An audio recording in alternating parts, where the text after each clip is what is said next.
Hey everyone, Zane here, and today we'll show you how to sign up WeChat without scan QR code. First, you'll have to go and open WeChat.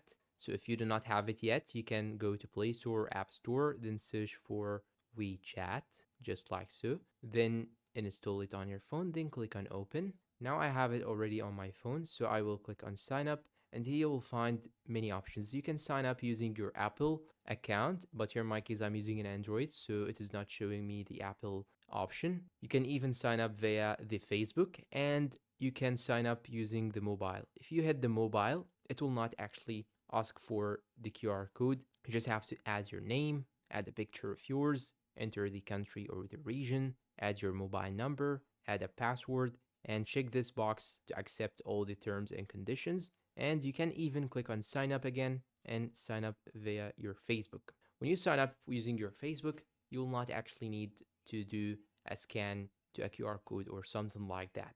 And that's all for today's video. Please support us with like, subscribe, comment, share. Thank you for watching and goodbye.